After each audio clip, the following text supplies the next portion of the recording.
हम आपके जो है रोशन और चमकते चेहरे देखते हैं, आपकी आंखों की चमक देखते हैं, तो हमें यकीन हो जाता है कि हमारा मुस्तकबिल, इस पाकिस्तान का मुस्तकबिल वो मजबूत हाथों में। आज़ाद रियासत क्या है, इसकी अहमियत जाननी है तो आज लिबिया के लोगों से पूछें, शाम के लोगों से पूछें, और जब जो है वो इराक टूट फूट का शिकार था उस वक्त उसके लोगों से पूछें, कश्मीर के लोगों से पूछें। पाकिस्तान का मुस्तकबिल महफूज हाथों में है। पूछना चाहता हूं, मुल्क के डिफॉल्ट का बयानिया बनाने वाले आज कहां हैं? Army chief general Asim Munir का यूथ कन्वेंशन से खिताब। कहा, रियासत की ये जिम्मेदारी है कि अवाम को सोशल मीडिया से पैदा हैजान और फितने की मुज़म्मरात से दूर रखें। आज़ाद रियासत की अहमियत जाननी है तो गज़ा और कश्मीर के मुसलमानों से पूछें।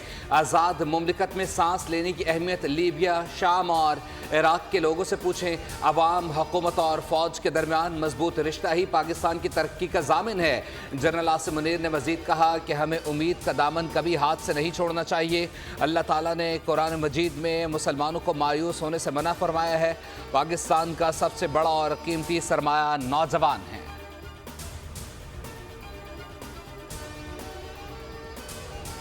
एक एटमी कुव्वत है, क़यामत तक दुश्मन जो है हमारी तरफ मैली आंख से देख नहीं सकता। पाकिस्तान की तरक्की की कुंजी आपके हाथ में है। पिछले चंद सालों में बाज गलतियों के बिना पर दोबारा दहशतगर्दी उठ कर आई है। मैं समझता हूं कि इसके ऊपर कोई सियासत नहीं होनी चाहिए। बिजली आम आदमी के लिए सबसे बड़ा एक चैलेंज है। आज दुश्मन हमारी तरफ मैली आंख से नहीं देख सकता। हमें इत्तेफाक और इत्तेहाद के साथ आगे बढ़ना होगा। पाकिस्तान की तरक्की की कुंजी नौजवानों के हाथ में है।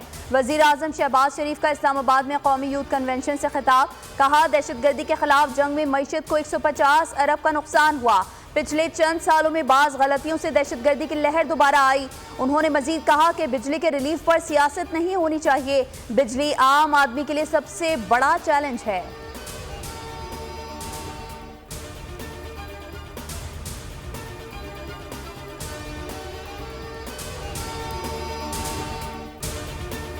बानी पीटीआई ने जनरल रिटायर्ड फैज के ओपन ट्रायल का मुतालबा कर दिया। अडयाला जेल में सहाफ़ियों से गैर रस्मी गुफ्तगू में कहा कि ओपन ट्रायल में मीडिया को कवरेज की रसाई दी जाए। ओपन ट्रायल से मुल्क का फ़ायदा होगा, पाकिस्तान तरक्की करेगा। सिक्योरिटी ज़राए का बानी पीटीआई के रिमार्क्स पर रद्द-ए-अमल। सिक्योरिटी ज़राए का कहना है कि बानी पीटीआई बताने वाले कौन होते हैं कि फैज़ हमीद का ट्रायल ओपन कोर्ट में होगा या नहीं। अगर बानी पीटीआई का इस मामले पर ट्रायल हुआ तो तसल्ली रखें, ओपन ही होगा। सारी दुनिया को पता चल जाएगा कि वो क्या करते और करवाते रहे हैं।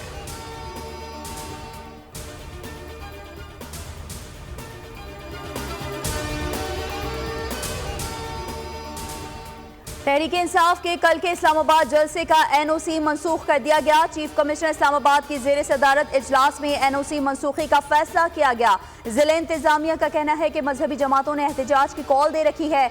बांग्लादेश क्रिकेट टीम भी इस्लामाबाद में मौजूद है। इस हवाले से शदीद सिक्योरिटी तहफ़्फ़ुज़ात हैं। पंजाब हुकूमत ने सूबे भर में दफ़ा 144 नाफिज कर दी। सियासी सरगर्मियों, मुजाहरों, जलसे जुलूसों पर पाबंदी। इस्लामाबाद में पकड़ धकड़ शुरू। तहरीक इंसाफ के जलसा गाह के मुकाम से मशकूक बैग बरामद। मुल्हिका मस्जिद में रखा गया था।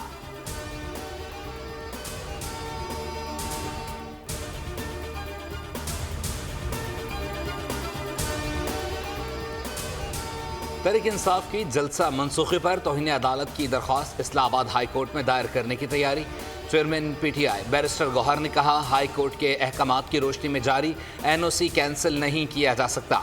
उमर अयूब बोले, हुकूमत के फाशिस्ट इकदाम को नहीं मानते। कल जलसा हर हाल में होगा।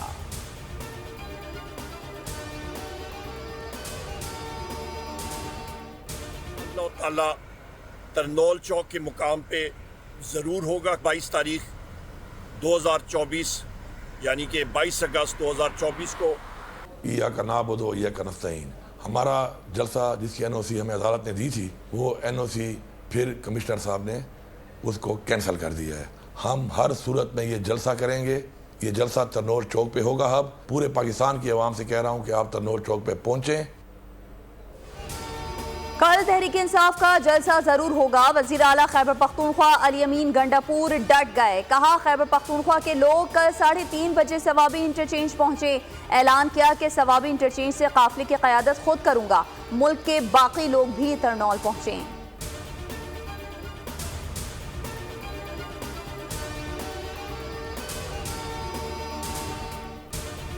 बाद हाईकोर्ट ने बानी पीटीआई और बुशरा बीबी की तोशाखाना केस में गिरफ्तारी गैर कानूनी करार देने की दरख्वास्तें खारिज कर दी।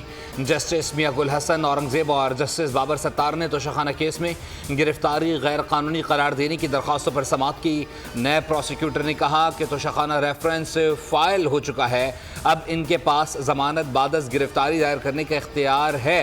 190 मिलियन पाउंड केस में बानी पीटीआई की दस्तावेजात फराहमी की दरख्वास्त मंजूर कर ली गई, जबकि नैब ने अलकादिर ट्रस्ट केस बंद करने का रिकॉर्ड अदालत पेश कर दिया।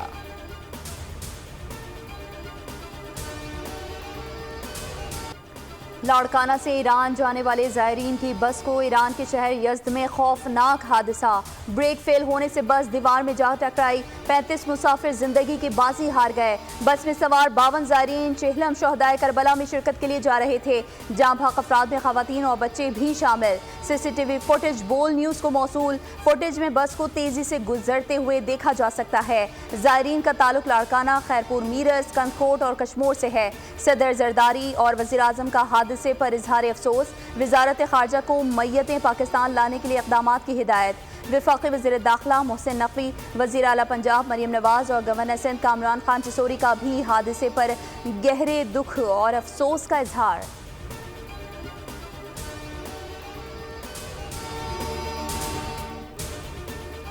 ₹10 से 5,000 रुपए तक के तमाम करेंसी नोट तब्दील करने का फैसला कर लिया गया। सेनेट की कामा कमेटी बराए ख़जाना का इजलास। Governor state bank Jameel Ahmed ने कहा कि दिसंबर तक तमाम करेंसी नए डिज़ाइन के मुताबिक मुतारिफ करवाई जाएगी। कागज़ की करेंसी के बजाय प्लास्टिक का नोट भी मुतारिफ करवाया जाएगा। नए डिज़ाइन की वफाकी काबीना से जल्द मंजूरी ली जाएगी। कमेटी रुकन मोहसिन अजीज़ ने स्मगलिंग की रोकथाम के लिए 5,000 का नोट बंद करने की तजवीज़ दी, जिस पर गवर्नर स्टेट बैंक ने कहा 5,000 का नोट बंद नहीं किया जाएगा, ना ऐसी तजावीज़ हैं।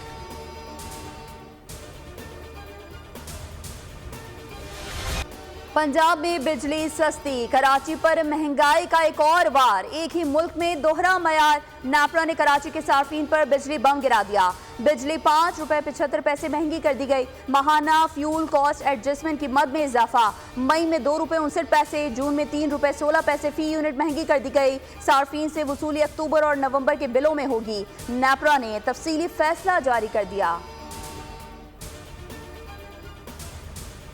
पंजाब के अवाम को ये खुशखबरी देना चाहती हूँ, जो अपना घर अपनी छत जो स्कीम है, इसमें अगर आपके पास शहरी इलाकों में 1 से लेके 5 मरले तक की ज़मीन है और देही इलाके में अगर आपके पास 1 से 10 मरले तक की ज़मीन है, तो आपको 15 लाख रुपए तक हुकूमत पंजाब देगी, जिसको आपने 7 साल की आसान किस्तों में अदा करना है। सस्ती बिजली के बाद अपना घर स्कीम। वज़ीर आला पंजाब अवामी रिलीफ में एक और कदम आगे। तकरीब से खिताब में मरियम नवाज ने कहा, पंजाब हर चीज़ में आगे निकल रहा है। हमारी कारकर्दगी देखकर लोगों की दौड़ें लगी हुई हैं। दिन में 16 घंटे काम करती हूँ। अपने घर से बड़ी कोई नेमत नहीं होती। आवाम को कोई सूद अदा नहीं करना पड़ेगा। आवाम का एहसास है। बिजली बिलों में 45 अरब रिलीफ दे रही हैं।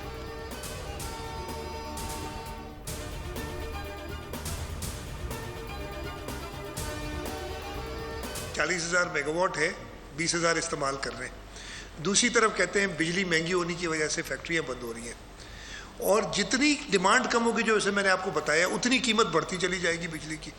तो करना क्या चाहिए? आपको डिमांड बढ़ानी चाहिए, ये फैक्ट्रियां बंद होने से रोकना चाहिए। अवाम का पैसा अवाम पर लगाकर उनकी जिंदगियां बदलना चाहते हैं। थर में मौजूद कोयले से पूरे मुल्क की बिजली पैदा कर सकते हैं। कराची के मुकाबले में लाहौर में 6% बारिश होती है। वज़ीर आला सिंध सैयद मुराद अली शाह की लाहौर के सहाफ़ियों से मुलाकात में गुफ्तगू। कहा, थर की सस्ती बिजली से मुल्क की सनती तरक्की हो सकती है। IPP से मुआहदे सनती तरक्की की रोशनी में देखने होंगे।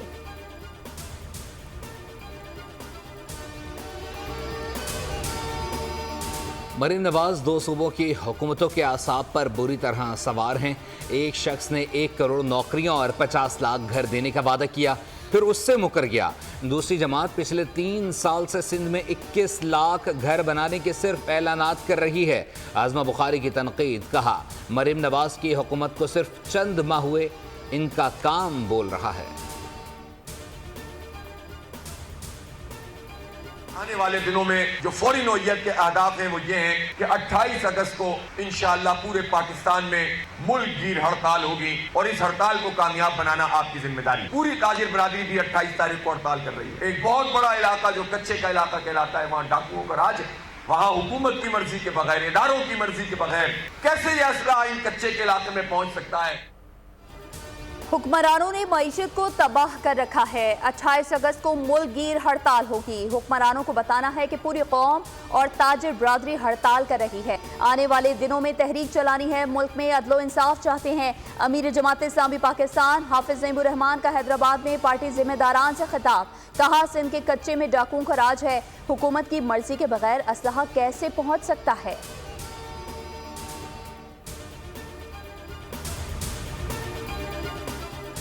पीपल्स पार्टी के मुस्लिम लीग नून की पॉलिसियों पर तहफ़्फ़ुज़ात। Chairman Peoples Party Bilawal Bhutto की वज़ीर आज़म से मुलाकात तय हो गई। बिलावल भुट्टो ज़रदारी वज़ीर आज़म से कल मुलाकात करेंगे। बिलावल भुट्टो हुकूमत की मौशी पॉलिसियों पर तहफ़्फ़ुज़ात का इजहार करेंगे। मुस्लिम लीग नून की जानिब से दोहरी पॉलिसियाँ अपनाने पर भी तबादला ख्याल होगा। पंजाब में तहरीरी मुआहदे पर अमल दरामद न होने पर तहफ़्फ़ुज़ात का इजहार किया जाएगा।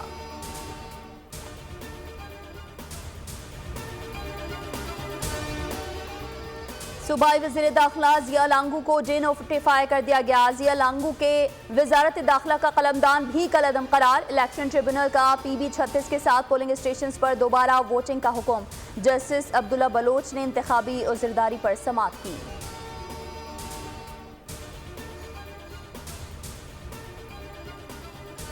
पंजाब के कई इलाकों में वक्फे से बारिश। इस्लामाबाद, रावलपिंडी, जहलम, खुशाब में रिमझिम। लाहौर में भी बादल जमकर बरसे। महकमा मौसमियात का कहना है कि आज KP और पंजाब में मजीद बारिशें हो सकती हैं। कराची, जैकबाबाद, दादू और जमशोर समेत सिंध के मुख्तलिफ इलाकों में भी आज शाम या रात में बारिश का इम्कान है। दरिया सिंध में दरमियाने दर्जे का सैलाब। काजी अहमद के करीब 35 से ज़ायद देहात ज़ेरियाब। मुतासरीन ने हिफाजती बंदों पर डेरे जमा लिए। दरिया चनाब में पानी की सतह में इजाफा। हज़ारों एकड़ पर खड़ी फसलें तबाह।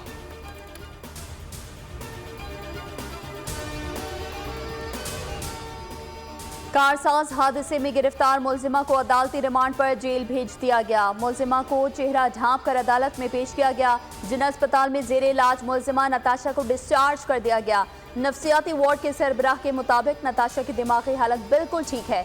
तफ्तीशी अफसर को 14 रोज में चालान जमा कराने का हुक्म। कारसाज पर गाड़ी की टक्कर से बाप और बेटी जाँ बहक हो गए थे।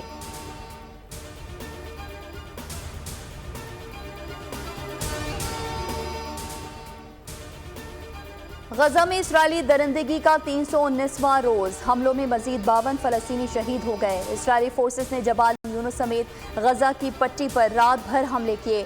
शहीद फलस्तीनियों की मजमूई तादाद 40,173 हो गई। अमरीकी वज़ीर ख़ारजा एंटनी ब्लिंकन का कहना है कि इसराइल 3 मुल्की साथ से मुज़ाकरात में अपनी फौजें गजा से बुलाने के लिए तैयार हो गया है। गजा में जंग बंदी का मुआहदा तैयार है।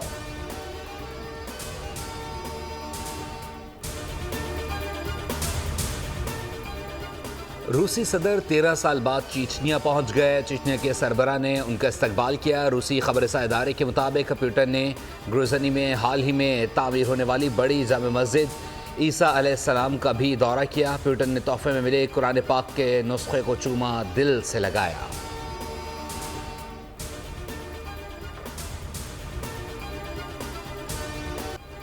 पिंडी टेस्ट के पहले दिन का खेल खत्म। पाकिस्तान ने 4 विकेटों पर 158 रन बना लिए।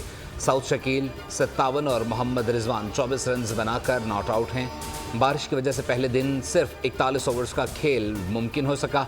अब्दुल्ला शफीक 2, कप्तान शान मसूद 6 रन बना सके। साइम अयूब ने 56 रन की इनिंग्स खेली। साउथ शकील ने तेज तरीन 1000 टेस्ट रन का कौमी रिकॉर्ड बराबर कर दिया।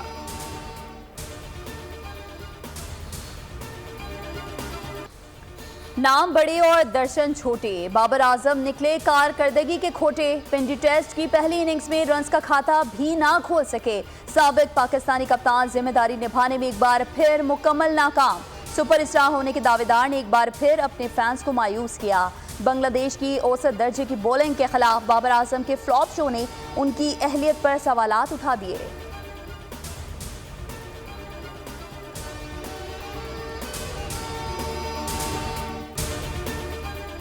भारत का आईसीसी पर कब्जे का मंसूबा, कमाई हड़प करने का घिनौना खेल।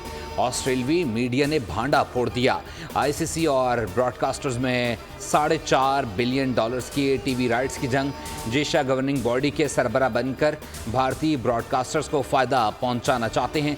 ऑस्ट्रेलवी मीडिया के मुताबिक जेशा ने आईसीसी चेयरमैन ग्रेग बार्कले को भी मुस्ताफी होने पर मजबूर किया। खुद मजबूत उम्मीदवार बन गए। ऑस्ट्रेलवी मीडिया ने भी दावा किया कि जेशा चैंपियंस ट्रॉफी के लिए भारतीय टीम पाकिस्तान नहीं भेजेंगे।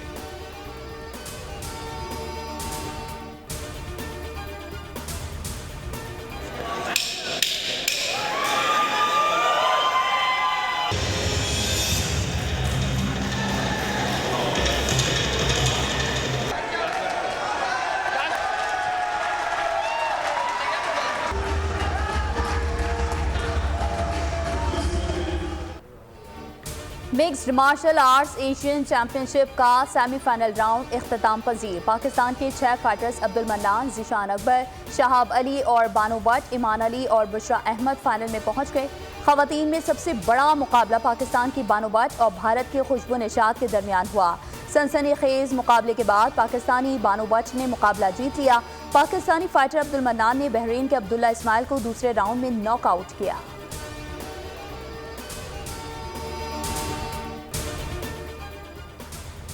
दुनिया की मुअम्मर तरीन खातून 117 बरस की उम्र में चल बसी। उन्होंने दोनों जंगे अजीम देखी, कोरोना वबा का मुकाबला किया। 108 बरस की उम्र तक कामकाज में खुद को मसरूफ रखा।